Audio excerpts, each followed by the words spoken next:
জীবন, এই জীবন আসলে কি? এ হলো জন্ম থেকে মৃত্যু পর্যন্ত এই সময়। কিছু মানুষ এটা বলে থাকেন যে এই যে নিঃশ্বাস নিচ্ছি, এই হলো জীবন। আর প্রত্যেক ব্যক্তি, প্রত্যেক প্রাণী, তাদের নিঃশ্বাস নির্ধারিত থাকে, নির্দিষ্ট হয়ে থাকে। তাকে সেই নির্ধারিত নিঃশ্বাস নিতেই হয়, তারপর তিনি মৃত্যু লাভ করেন। কিন্তু এটা কি সত্যি? সত্যি কি মনুষ্য জীবন এই নিঃশ্বাসের ওপর নির্ধারিত থাকে? এই নিঃশ্বাসের গণনাই কি মনুষ্য জীবনের অস্তিত্ব? কখনোই নয়। মনুষ্য জীবন শুধু কিছু নিঃশ্বাস নয় যা একদিন থেমে যাবে। মনুষ্য জীবন হলো সেই নিঃশ্বাসের মধ্যেকার সেই সময় যা দেখে অন্য কারোর নিঃশ্বাস স্তব্ধ হয়ে যেতে পারে।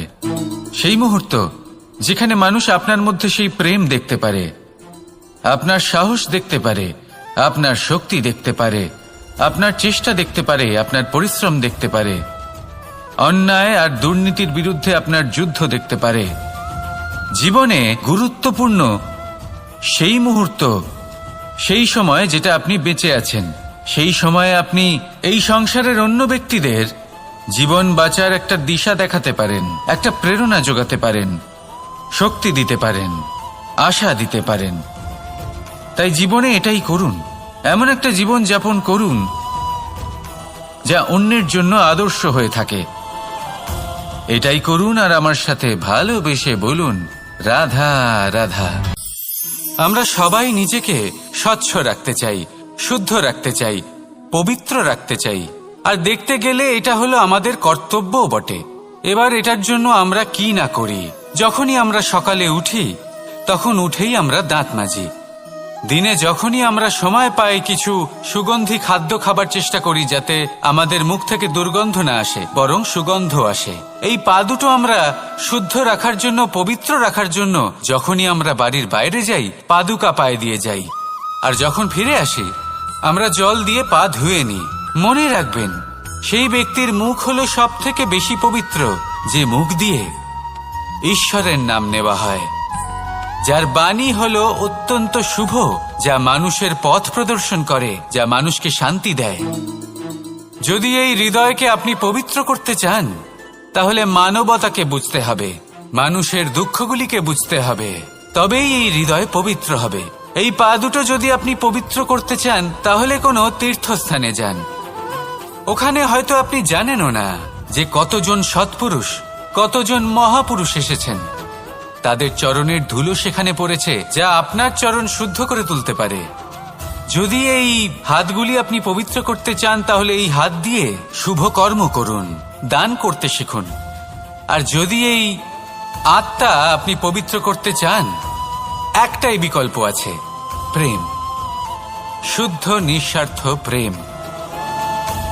এই প্রেম বিতরণ করতে থাকুন, আপনি শুদ্ধ থাকবেন, পবিত্র থাকবেন। আসুন আমার সাথে ভালোবেসে বলুন, রাধা রাধা। কখনো এটা ভেবে দেখেছেন কোনো বিশেষ স্থানে বা বিশেষ পরিস্থিতিতে সবথেকে বেশি গুরুত্বপূর্ণ কি হতে পারে? যদি শরীরের কথা বলি তাহলে সবথেকে বেশি গুরুত্বপূর্ণ হলো মস্তিষ্ক আর মন। যদি ব্যবসার কথা বলি তাহলে সবথেকে গুরুত্বপূর্ণ হলো ধন। রাজ্যের বিষয়ে কথা বললে সবথেকে গুরুত্বপূর্ণ হলো রাজা। আর সমাজের কথা যদি বলি তাহলে সবথেকে গুরুত্বপূর্ণ হলো আমাদের গুরু। এবার এই সব গুরুত্বপূর্ণ কারণ এদের হাতেই সব থাকে। দেখুন, হয় এরা আমাদের উত্থানের পথে নিয়ে যেতে পারে অথবা আমাদের পতনের দিকে নিয়ে যেতে পারে।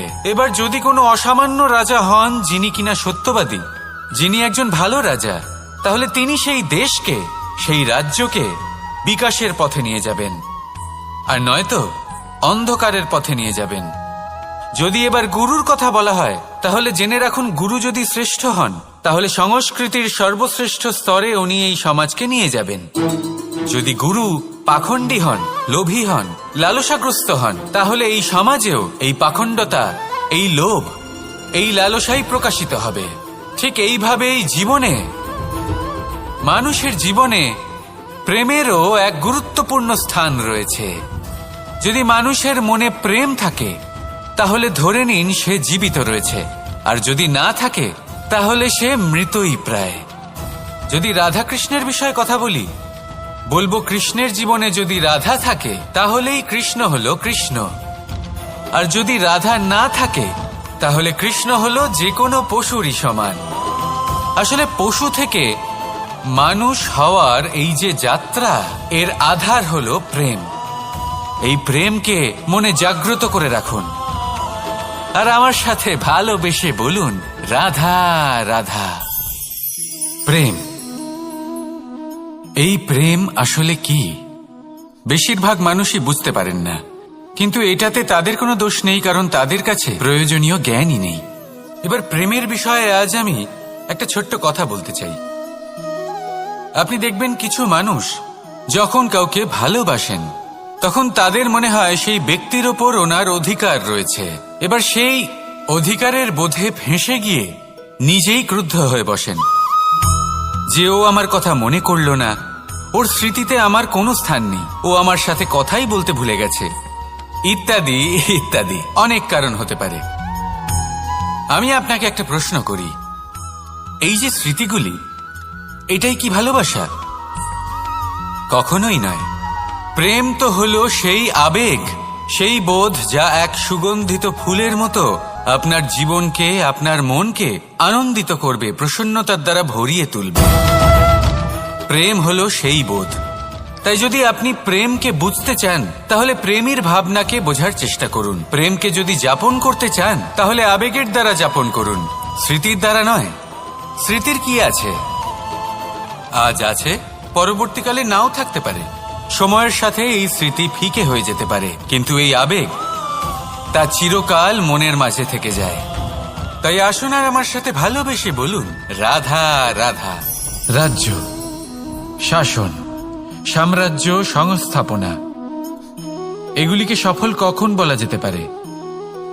কোনো কোনো বুদ্ধিজীবী বলেন তখন যখন চারিদিকে শান্তি থাকে, কারোর মনে কোনো প্রশ্ন থাকবে না, শঙ্কা থাকবে না। কিন্তু আমার মনে হয় এটা অনুচিত। কোনো রাজ্যের পক্ষে বা কোনো শাসনকালে সবথেকে বড় সংকট তখন আসে যখন সবথেকে বেশি যোগ্য ব্যক্তি বা সবথেকে বেশি বিদ্বান ব্যক্তিও শুধু মুখদর্শক হয়ে বসে থাকেন। মনে প্রশ্ন আসতে থাকে কিন্তু জিজ্ঞেস করেন না, শঙ্কা উৎপন্ন হয় কিন্তু ব্যক্ত করতে পারেন না। এটা খুবই অনুচিত। এই যে প্রশ্ন, তা আসা খুব ভালো। এই প্রশ্ন অকারণে আসে না, কোনো সমস্যার কারণেই আসে। এই প্রশ্নের দ্বারা আপনি সেই সমস্যাগুলি দেখতে পাবেন যাতে আপনি এতদিন অনভিজ্ঞ ছিলেন। আর যত প্রশ্নের নিবারণ আপনি করবেন ততই আপনার রাজ্য, আপনার শাসন আরো শ্রেষ্ঠ হয়ে উঠবে। এই প্রশ্ন, এই শঙ্কা, এগুলো আপনাকে সমাধানের চূড়াতে অবশ্যই নিয়ে যাবে। সেই জন্য না প্রশ্ন করা অনুচিত, আর না শঙ্কা ব্যক্ত করা অনুচিত, আর না তিনি মূর্খ যিনি প্রশ্ন করেন, শঙ্কা ব্যক্ত করেন। তাই এনাদের কখনো দূরে করে দেবেন না, এনাদের নিজস্ব মতামত রাখতে দিন। যখন সবাই মিলে একমত হবেন তখন নিশ্চিত রূপে বলা যায় যে এই রাজ্য, এই শাসন, এই সংস্থাপনা সাফল্যের শিখরে রয়েছে।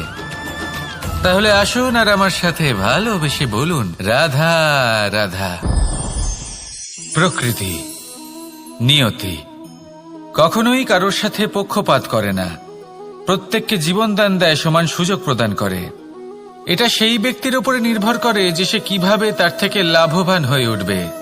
তার নির্বাচনের উপর নির্ভর করে, তার দৃষ্টিভঙ্গির উপর নির্ভর করে, নির্ভর করে যে সে কতটা ধনাত্মক বা কতটা নেতিবাচক। দুই ধরনের মানুষ হন। এমন কিছু মানুষ হন যারা প্রত্যেক পরিস্থিতি, প্রত্যেক সমস্যা এবং বিপদে সুযোগ খুঁজে বের করেন। আর কিছু এমন মানুষ রয়েছেন যারা যে কোনো সুযোগে কোথাও না কোথাও থেকে একটা সমস্যা খুঁজে বের করেন। এবার আপনি কি চান? আপনি সুযোগ চান, তাহলে সুযোগ পাবেন। আপনি সমস্যা পেতে চান, সমস্যা তো আপনি চাইলেই খুঁজে পাবেন। চয়ন আপনারই যে আপনি কতটা ধনাত্মক থাকতে চান, কতটা নেতিবাচক থাকতে চান। ধনাত্মক থাকুন, জীবনে সব কিছু সম্ভব হবে। আসুন আর আমার সাথে ভালোবেসে বলুন রাধা রাধা। যখনই আমরা কথা বলি জলরাশির বিষয়ে, যখন আমরা তুলনা করি, তখন আমাদের খুব ভালো লাগে মিষ্টি সরোবর, পুকুর, নদী, আর আমরা অপেক্ষা করে থাকি সাগরের জন্য, সমুদ্রের জন্য। কেন করি? কারণ এই সাগর, এই সমুদ্র, এ হলো অত্যন্ত বিশাল আর ভয়ানক। এর জলও কিন্তু নোনতা, যা আমরা পান করতে পারি না। কখনো ভেবে দেখেছেন এই সমুদ্রের অন্তরে এই নোনতা জল, এই নোনতা ভাব, এটা আসে কোত্থেকে? এই যে সমুদ্র, যে প্রবাহমান নদীর থেকে যে খনিজ নির্গত হয়, তার ভান্ডার হলো এটা। সেই খনিজকে নিজের অন্তরে গ্রহণ করে, সেই নোনতা ভাব নিজের মধ্যে সমাহিত করে, আর তারপর সেই নোনতা জল বাষ্পে পরিণত হয়ে ওপরে উঠে যায়, যা মেঘ হয়ে আপনার ওপর মিষ্টি বৃষ্টি হয়ে ঝরে পড়ে। এ হলো সমুদ্রের ত্যাগ, যার জন্য আপনি মিষ্টি জল পান করতে পারছেন, সে নদী থেকেই হোক বা সরোবর থেকে। সেই জন্যই হয়তো সাগর হলো এত মহান, হয়তো সেই জন্যই রত্ন সাগরে পাওয়া যায়। তাই মনে রাখবেন, ক্ষমতা তারই হয় যে ত্যাগ করতে জানে, কোনো বিষকে নিজের মধ্যে ধারণ করে নিতে জানে। তাহলে আপনিও এটাই করুন, এতটাই শক্তিশালী হয়ে উঠুন, আর আমার সাথে ভালোবেসে বলুন রাধা রাধা। বৃষ্টির ফোঁটা কত ছোট, কিন্তু সাগর কত বড়, হিমখণ্ড কত ছোট, হিমালয় কত বড়। কত পার্থক্য আছে দেখুন, দশরথ পুত্র রাম আর শ্রীরাম। দেখুন, একটা ফোঁটা একসাথে মিলিত হয়ে তখন এই বিশাল সাগর তৈরি হয়। সকল হিমখণ্ড যখন একসাথে মিলিত হয় তখন এই বিশাল মহান হিমালয় গঠিত হয়। সেইভাবেই একটা ছোট্ট বনবাস দিয়ে শুরু হয়েছিল একটা যাত্রা, রাম থেকে শ্রীরাম হবার পথে, মর্যাদা পুরুষোত্তম হবার জন্য। কিন্তু এর থেকে আপনি কি শিখলেন? বিন্দু আসলে মহান নয়, মহান হলো সাগর। হিমখণ্ড মহান নয়, মহান হলো হিমালয়। অর্থাৎ কোনো মহান কাজ করার জন্য বা মহান হবার জন্য আপনাকে আরম্ভ করতে হবে ছোট থেকে। একটা অত্যন্ত সরল কিন্তু একটা গুরুত্বপূর্ণ কথা আমি আপনাকে বলতে চাই। দেখুন, আরম্ভ করার জন্য প্রথমেই আপনার মহান হবার কোনো প্রয়োজন নেই, কিন্তু হ্যাঁ, মহান হবার জন্য প্রথমে আরম্ভ করা অত্যন্ত প্রয়োজনীয়। আপনি যদি শুরুই না করেন তাহলে কখনো মহান হতেই পারবেন না। প্রকৃত নিষ্ঠা দ্বারা আরম্ভ করুন।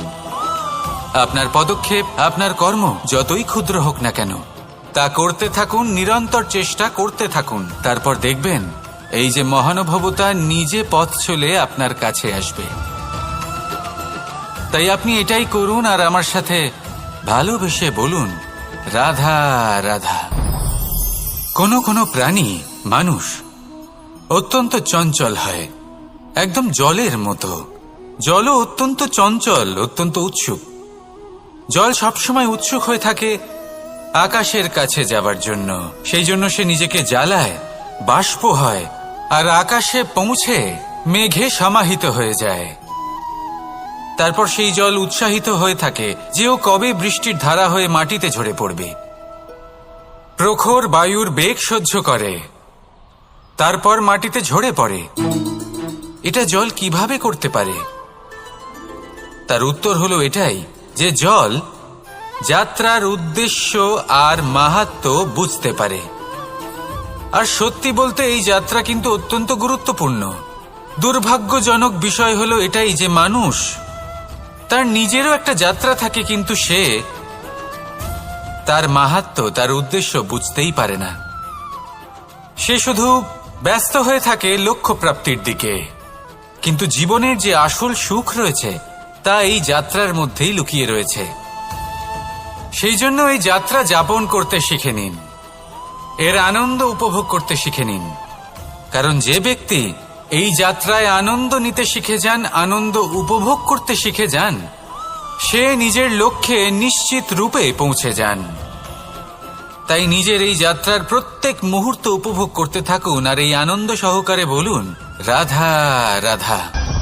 কথোপকথন অত্যন্ত গুরুত্বপূর্ণ। এটা প্রত্যেক সম্পর্কের জন্য, বরং জীবনের জন্য অত্যন্ত গুরুত্বপূর্ণ। যদি কথোপকথন না হয় তাহলে আপনি অপর মানুষকে বুঝবেন কি করে, বা উনি আপনাকে বুঝবেন কি করে? এবার কথোপকথনের দুটি পদ্ধতি থাকে। প্রথম হলো আপনি সামনের মানুষের কথাটা বুঝতে চাইলেন। দ্বিতীয় পদ্ধতি, আপনি নিজের কথা সামনের মানুষকে বোঝাতে চাইলেন। বেশিরভাগ সময় এটা হয় যে এই কথোপকথন ঝগড়াতে পরিণত হয়। কেন এমন হয়? কারণ না আমরা নিজের কথা সামনের মানুষকে বোঝাতে পারি, না সামনের মানুষ আমাদের বুঝতে পারেন। এটা কেন হয়? কারণ আমরা সামনের মানুষের কথাটা শুনি, কিন্তু সেটা বোঝার চেষ্টা করি না, তাকে উত্তর দিতে চাই। জীবনে সামনের মানুষের কথা শুনুন তাকে বোঝার জন্য, দেখবেন সব ভালো হয়ে যাবে। কারণ যে কোনো প্রশ্নের উত্তর আর যে কোনো উত্তরের আরও একটা প্রশ্ন, এটা শুধুমাত্র ঝগড়া সৃষ্টি করে। বরং সামনের মানুষের কথা শুনবেন শুধু তাকে বোঝার জন্য, তার কথা বোঝার জন্য। এই কথোপকথন প্রেমকে জন্ম দিয়ে থাকে। তাহলে আপনিও এটাই করুন আর আমার সাথে ভালোবেসে বলুন, রাধা রাধা। অমৃত আসলে কি? আমরা সবাই জীবনে অমৃত লাভ করতে চাই, কিন্তু এই অমৃত আসলে কি? এ কি অমরত্ব লাভ করার কোনো মন্ত্র, নাকি সামনে এগোনোর কোনো পথ? নাকি অমৃত সেই রস যা অসুর আর দেবতারা সমুদ্র মন্থন করে লাভ করেছিলেন? নাকি সেই ওষুধ যা ঋষি মুনিরা ভ্রমণ করে খুঁজে বের করেছিলেন? অমৃত যদি কিছু হয় তাহলে তা হলো আশা। কখনো কোনো মাতাকে দেখুন, উনি নিজের সন্তানকে কত আগলে রাখেন, তার যত্ন নেন, তার পালন পোষণ করেন, এই আশা নিয়ে যে পরবর্তী জীবনে এই সন্তান খুব বড় কিছু করবে, ওনাদের খুব ভালোবাসবে। এবার আগামী দিনে কি হতে চলেছে তা আমরা জানি না, পর মুহূর্তে কি হতে চলেছে তা আমরা জানি না, আগামী মুহূর্তে আপনি জীবিত থাকবেন কিনা সেটাও আমরা জানি না। কিন্তু আমরা অনেক বছরের পরিকল্পনা বানিয়ে ফেলি, সেটা অবশ্য মন্দ নয়। দেখুন, জীবন যাপন করার এই আশা, এটাই ভবিষ্যতের আধার হতে পারে। তাই এই আশা হলো গুরুত্বপূর্ণ, তাই একে নিজের সাথেই রাখুন। কথায় আছে যে যে ব্যক্তি নিরাশ হয়ে পড়েন, যার মধ্যে কোনো আশা বাকি থাকে না, তিনি হয়তো বেঁচে আছেন কিন্তু একটা মৃত জীবন যাপন করছেন। তাই এই আশার সঙ্গ কখনো ত্যাগ করবেন না, একে চিরকাল নিজের সাথেই রাখুন। জীবন আনন্দময় হয়ে উঠবে, আর এই হৃদয় তা ভালোবেসে বলবে, রাধা রাধা। মানুষের সবথেকে বড় শক্তি কি? তার বাহুবল, অর্জন করা ধন, নাকি তার পেছনে দাঁড়িয়ে থাকা তার সমর্থক বা প্রশংসকদের দল, নাকি ঈশ্বরের আশীর্বাদ? সেটা কি? মানুষের সবথেকে বড় শক্তি হলো একটাই, আর তা সকলের মধ্যে আছে, আর তা হলো তার নিজের অস্তিত্ব, যা অন্য কারোর মধ্যে নেই। সংসারে অনেক লোক রয়েছেন, কিন্তু কেউ আপনার মতো নন। এটা হলো আপনার শক্তি, এ হলো আপনার নিজস্ব শক্তি। দুর্ভাগ্যবশত বেশিরভাগ মানুষ এটা বুঝতে পারেন না, নিজের শক্তিকে চিনতে পারেন না।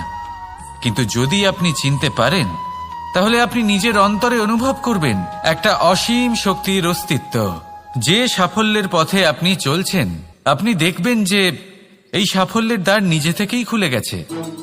শুধু প্রয়োজন হলো নিজের এই শক্তিকে চিনে নেবার, নিজের এই বিশেষত্বকে বোঝার। কারণ এই যে আপনার বিশেষত্ব, এ কোনোদিনও আপনার থেকে দূরে চলে যাবে না, চিরকাল আপনার সাথে জড়িত থাকবে।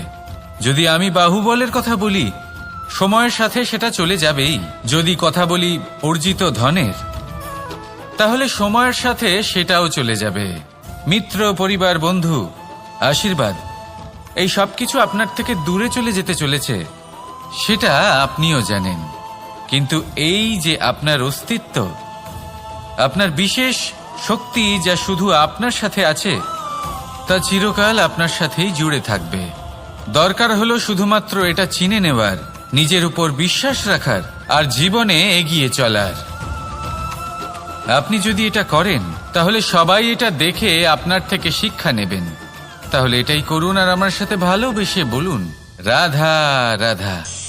জীবনে অনেক সময় আমরা সমস্যার জালে এমন ভাবে জড়িয়ে পড়ি যে আমরা বুঝতেই পারি না যে আমাদের কি করা উচিত, কার সাহায্য চাইবো, কার সাথে দেখা করব, বুঝতেই পারি না। অনেক সময় এমন হয় যে সমস্যা আমাদের থেকে শুরু হয় না, অন্য কারোর থেকে শুরু হয়। অনেক সময় এই সময় এমন খেলা খেলে যে আপনি সেই সমস্যায় ফেঁসে যান।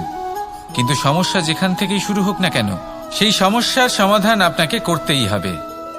অনেক সময় মানুষ এমন বলেন, আমার অতীত এত বাজে, সেটা শুধরে কি হবে। এই ভুলটাই তারা করে বসেন। দেখুন, আগে যা হয়ে গেছে, যা শুধুই অতীত, যা সত্য তা কখনো বদলানো যাবে না। কিন্তু এটাও সত্যি যে এখন থেকে সামনের যে পথ, সেটাও আপনার হাতে রয়েছে। আপনি একে ভালোও বানাতে পারেন, খারাপও বানাতে পারেন। তাই আপনার এটা শুধরে নেওয়াই উচিত। কারণ মানুষ আসলে তার নিজের অতীতকে নয়, তার বর্তমানকে প্রভাবিত করতে পারে। এই বর্তমানই পরবর্তীকালে অতীত হবে, যা আপনি শুধরে নিতে পারেন। তাই আপনি সেই চেষ্টাই করুন, নিরন্তর চেষ্টা করুন। ধনাত্মক দৃষ্টিভঙ্গি নিয়ে নিজের বুদ্ধি প্রয়োগ করুন, সাহসের সদ্ব্যবহার করুন, যাতে আপনার আগামী সময় আপনি আরো ভালো করে তুলতে পারেন। আপনার সমাপ্তি আর সমাপ্তির পথে এই যাত্রা, তাকে আপনি সুখময় করে তুলতে পারেন। তাহলে এটাই করুন আর আমার সাথে ভালোবেসে বলুন, রাধা রাধা। আমাদের এই বর্তমান আর ভবিষ্যৎকে সুন্দর করার উপায় কি? কেউ বলবেন, আজ নিরন্তর পরিশ্রম করতে থাকো, কর্ম এবং চেষ্টা করতে থাকো। তার থেকেও বেশি গুরুত্বপূর্ণ কিছু আছে, বিগত অতীতের সাথে শান্তি স্থাপনা করা। কারণ অনেক সময় আপনার এই অতীত আপনাকে সামনে অগ্রসর হতেই দেয় না। আর অতীতের এই বিতৃষ্ণা যদি আপনি ভুলতে না পারেন, তাহলে বর্তমানের এই মিষ্টি সুখ আপনি কিভাবে উপভোগ করবেন, ভবিষ্যৎকে কিভাবে সুন্দর বানাবেন? তাই এই অতীতকে ভুলে যান, এর থেকে যা শিক্ষা প্রাপ্ত করার করে নিন, আর বর্তমান এবং ভবিষ্যৎকে আরো সুন্দর করে তুলুন। আর আমার সাথে ভালোবেসে বলুন, রাধা রাধা।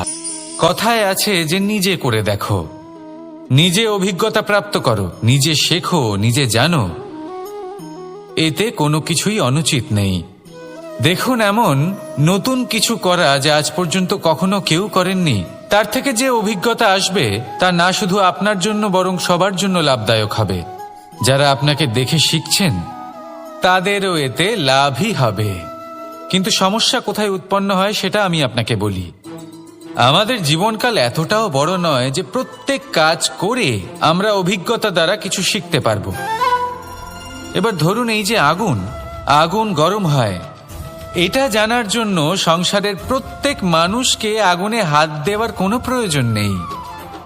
সংসারে অনেক লোক রয়েছেন, অনেক মহাপুরুষ ছিলেন, বিদ্বান লোক ছিলেন, বুদ্ধিমান লোক ছিলেন, যাদের অভিজ্ঞতা দ্বারা আমরাও শিখতে পারি।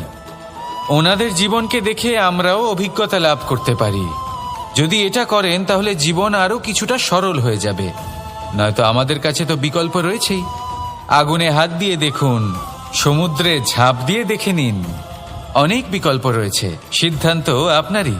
তাই সঠিক সিদ্ধান্ত নিন আর আমার সাথে ভালোবেসে বলুন, রাধা রাধা। জীবনে যখনই আমাদের সামনে কোনো সংকট আসে, তখন আমাদের সামনে দুটো পথ খোলা থাকে। প্রথম পথ ভয়ভীত হয়ে যাওয়া, দ্বিতীয় পথ সাহসের সাথে তার সম্মুখীন হওয়া। এই দুইয়ের উদ্দেশ্য সমান, লক্ষ্য হলো সমান, আত্মসুরক্ষা, জীবন রক্ষা। কিন্তু ভয়কে দুর্বল মনে করা হয় আর সাহসকে আপনার বল বলে মনে করা হয়। কারণ হলো এটাই যে ভয় তা হলো শুধুমাত্র একটা প্রতিক্রিয়া, আর সেইখানে সাহস এটা হলো একটা নিশ্চয়, একটা প্রতিবদ্ধতা। আর যদি সাহসের সাথে আপনি সংকটের সম্মুখীন হন, তাহলে হয়তো সেই সংকট আপনি চিরকালের মতো দমন করতে পারবেন। কারণ বিপদ যখন আসে তখন সর্বপ্রথম আমাদের দ্বন্দ্ব হয় এখানে, মনে। সেই বিপদের সম্মুখীন আমরা এখানে হই। যদি এই হৃদয়কে, এই মনকে আপনি সাহসী করে তুলতে পারেন, তাহলে তাতে কখনো ভয় আসবে না। আর সেই বিপদের সম্মুখীন হওয়াও সরল হবে, জয়লাভ করাও সরল হবে। তাই নিশ্চিত রূপে সাহস হলো অধিক শ্রেষ্ঠ। জীবনে যখনই কোনো সংকট আসবে, তখনই সাহসের সাথে তার সম্মুখীন হন। আর আমার সাথে ভালোবেসে বলুন, রাধা রাধা। আমরা সকলে জীবনে ঈশ্বরের কাছে কিছু না কিছু প্রার্থনা করি, আর ঈশ্বর যখন আমাদের মনস্কামনা পূরণ করেন তখন আমরা প্রসন্ন হয়ে যাই। কিন্তু যখন ঈশ্বর আমাদের মনস্কামনা পূর্ণ করেন না, তখন আমরা ভাবি, সন্দেহ করি যে সত্যি ঈশ্বর আছেন। আপনাকে একটা কথা বলি, আপনি যদি ঈশ্বরের সম্মুখে নিজের ইচ্ছে বা মনস্কামনা রাখেন আর ঈশ্বর তা পূরণ করেন, তার অর্থ হলো ঈশ্বর এটা জানেন যে আপনার তার প্রয়োজন রয়েছে। কিন্তু যদি আপনি কামনা করেন আর তা পূর্ণ না হয়, তাহলে শুধু এটা মনে রাখবেন যে ঈশ্বর সেই সব দেখতে পান যা আপনি দেখতে পাচ্ছেন না। দ্বিতীয় কারণ হলো এটা, ঈশ্বর এটা খুব ভালো করে জানেন যে যে ইচ্ছে আপনি রাখছেন, সেই ইচ্ছে আপনি নিজের জোরে পূর্ণ করতে পারেন। তাই যদি আপনার ইচ্ছে ঈশ্বর পূর্ণ করেন, তাকে ধন্যবাদ জানান। আর যদি উনি আপনার ইচ্ছে পূর্ণ না করেন, তাহলে আরো ধন্যবাদ জানান। কারণ হয় উনি আপনার মঙ্গল চাইছেন, বা উনি আপনাকে ততটাই যোগ্য বলে মনে করছেন যে আপনি নিজেই নিজের ইচ্ছে, নিজের স্বপ্ন পূরণ করতে পারবেন। নিজের কর্ম করতে থাকুন, জীবনের সামনে এগোতে থাকুন, আর আমার সাথে ভালোবেসে বলুন, রাধা রাধা। একটা গাই আর একটা বাছুরের মধ্যে কেমন সম্পর্ক থাকে? একটা গাই নিজের বাছুরকে ডাকে, আর সেই বাছুর হাজার হাজার গাইয়ের মধ্যে থেকেও নিজের মাকে চিনতে পেরে যায় আর নিজের মায়ের সাথে এসে জড়িয়ে পড়ে। আর কিছুটা ঠিক এরকমই সম্পর্ক হলো আপনার কর্ম এবং আপনার কর্মফলের মধ্যে। আপনি যেমন কর্ম করবেন, আপনার কর্ম আপনার কর্মফলকে ডাক দেবে, আর আপনার কর্মফল কোথাও না কোথাও থেকে আপনাকে খুঁজতে খুঁজতে এসে আপনার সাথে জড়িয়ে পড়বে। তাই উচিত এটাই হবে যে আপনি সৎকর্ম করুন। কারণ ঈশ্বর যদি আপনাকে আপনার ভুলের জন্য ক্ষমা করেও দেন, আপনার কর্ম কিন্তু করবে না। তাই যদি আপনি দুষ্কর্ম করতে চলেছেন, তাহলে আপনি প্রস্তুত থাকুন। আর যদি আপনি শুভ কর্ম করতে চলেছেন, তাহলেও আপনি প্রস্তুত থাকুন। আপনার কর্ম যেমন হবে তেমন ফল আপনার কাছে নিজে থেকেই চলে আসবে। আজ না হোক কাল, কাল না হোক অন্য কোনো সময় অবশ্যই আসবে। আসুন আমার সাথে ভালোবেসে বলুন, রাধা রাধা। আম এবং নিম, এই দুই যে যার স্থানে অত্যন্ত বিশেষ, অত্যন্ত শ্রেষ্ঠ। আম আমাদের শক্তি বাড়ায়, আর অন্যদিকে নিম রোগের সাথে লড়াই করার আমাদের ক্ষমতা বাড়ায়। এবার আম অত্যন্ত মিষ্টি হয় আর নিম অত্যন্ত তিক্ত। তাই এই কারণে কি নিমের নিরাশ হওয়া উচিত বা নিজেকে ঘৃণা করা উচিত? তার স্বাদ তিক্ত? কখনোই নয়। দেখুন, নিম তিক্ত, এতে নিমের কোনো দোষ নেই। দোষ হলো জিহ্বার, যে মিষ্টি পছন্দ করে, তিক্ত পছন্দ করে না।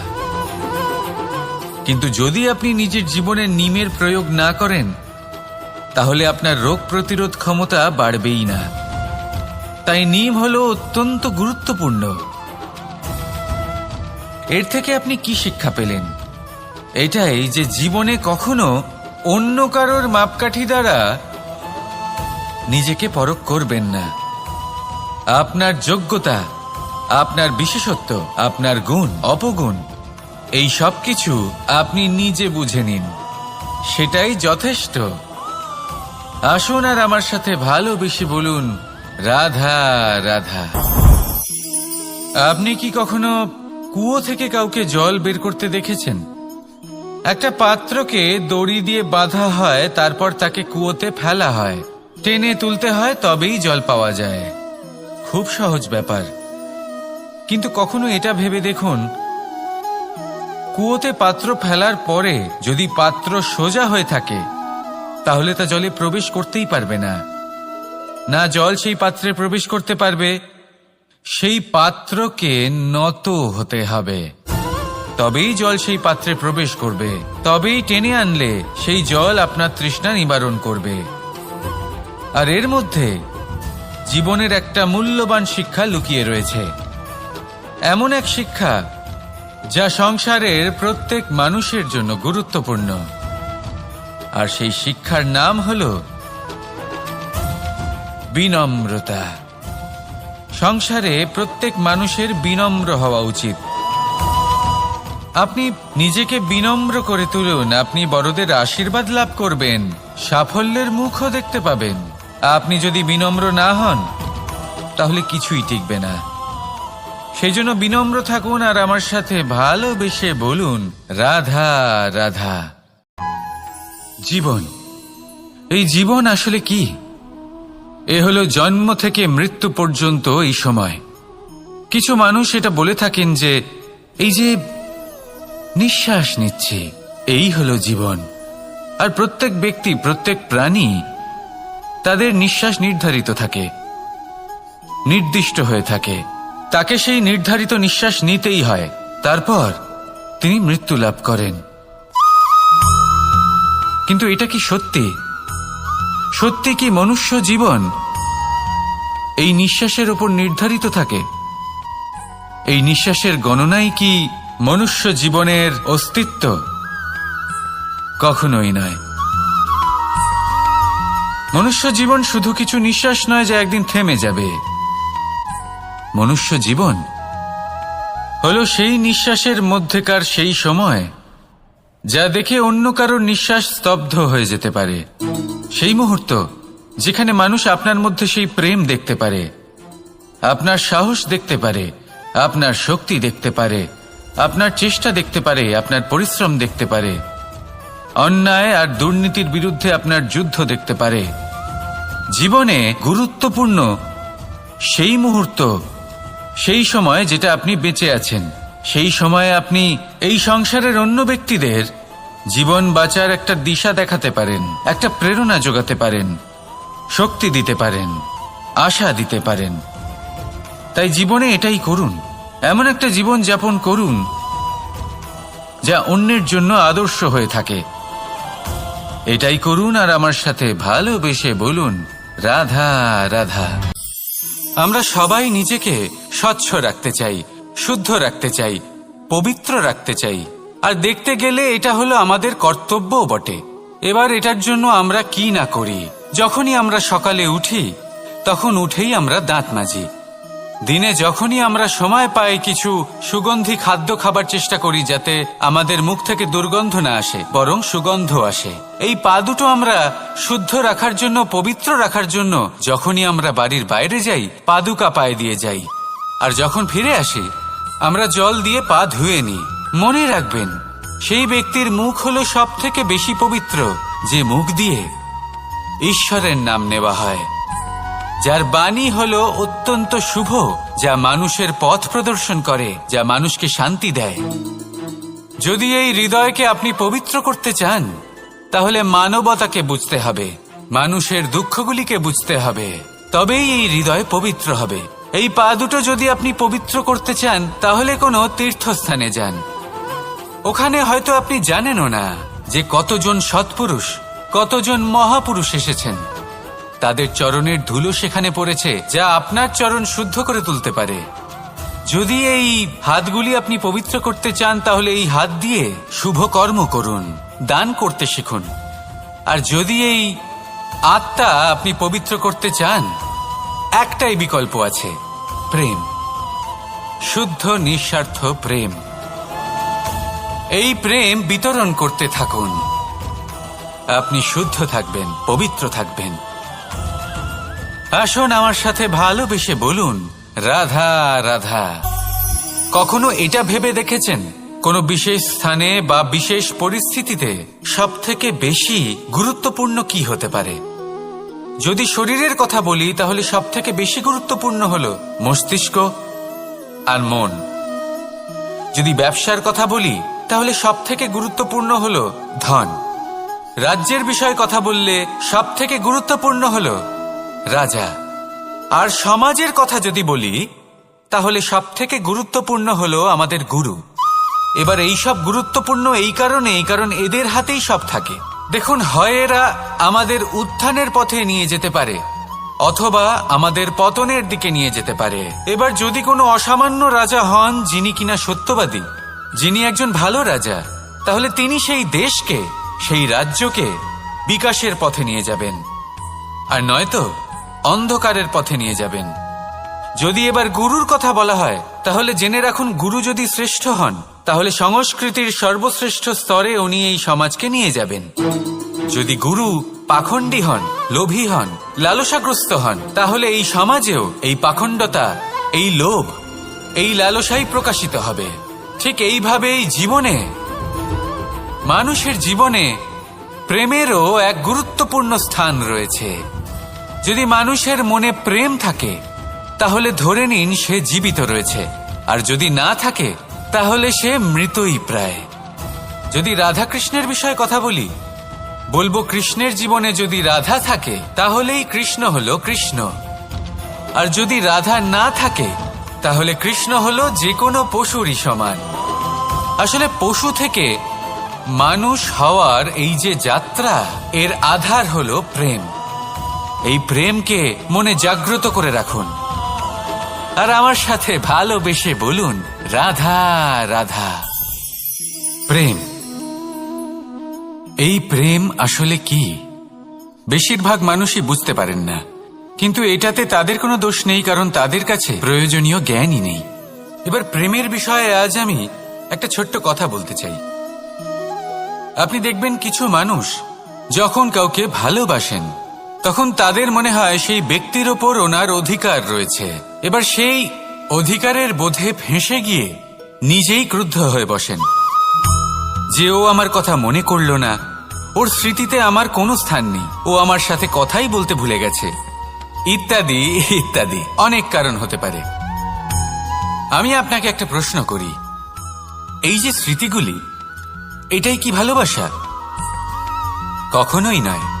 প্রেম তো হলো সেই আবেগ, সেই বোধ যা এক সুগন্ধিত ফুলের মতো আপনার জীবনকে, আপনার মনকে আনন্দিত করবে, প্রসন্নতার দ্বারা ভরিয়ে তুলবে।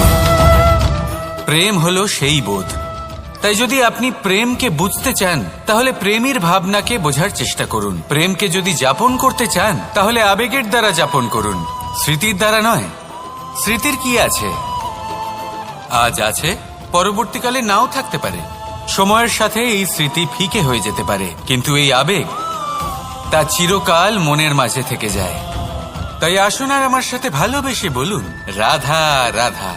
রাজ্য, শাসন, সাম্রাজ্য, সংস্থাপনা, এগুলিকে সফল কখন বলা যেতে পারে? কোনো কোনো বুদ্ধিজীবী বলেন তখন যখন চারিদিকে শান্তি থাকে, কারোর মনে কোনো প্রশ্ন থাকবে না, শঙ্কা থাকবে না। কিন্তু আমার মনে হয় এটা অনুচিত। কোনো রাজ্যের পক্ষে বা কোনো শাসনকালে সবথেকে বড় সংকট তখন আসে যখন সবথেকে বেশি যোগ্য ব্যক্তি বা সবথেকে বেশি বিদ্বান ব্যক্তিও শুধু মুখদর্শক হয়ে বসে থাকেন। মনে প্রশ্ন আসতে থাকে কিন্তু জিজ্ঞেস করেন না, শঙ্কা উৎপন্ন হয় কিন্তু ব্যক্ত করতে পারেন না। এটা খুবই অনুচিত। এই যে প্রশ্ন, তা আসা খুব ভালো। এই প্রশ্ন অকারণে আসে না, কোনো সমস্যার কারণেই আসে। এই প্রশ্নের দ্বারা আপনি সেই সমস্যাগুলি দেখতে পাবেন যাতে আপনি এতদিন অনভিজ্ঞ ছিলেন। আর যত প্রশ্নের নিবারণ আপনি করবেন ততই আপনার রাজ্য, আপনার শাসন আরো শ্রেষ্ঠ হয়ে উঠবে। এই প্রশ্ন, এই শঙ্কা, এগুলো আপনাকে সমাধানের চূড়াতে অবশ্যই নিয়ে যাবে। সেই জন্য না প্রশ্ন করা অনুচিত, আর না শঙ্কা ব্যক্ত করা অনুচিত, আর না তিনি মূর্খ যিনি প্রশ্ন করেন, শঙ্কা ব্যক্ত করেন। তাই এনাদের কখনো দূরে করে দেবেন না, এনাদের নিজস্ব মতামত রাখতে দিন। যখন সবাই মিলে একমত হবেন, তখন নিশ্চিত রূপে বলা যায় যে এই রাজ্য, এই শাসন, এই সংস্থাপনা সাফল্যের শিখরে রয়েছে। তাহলে আসুন আর আমার সাথে ভালোবেসে বলুন, রাধা রাধা।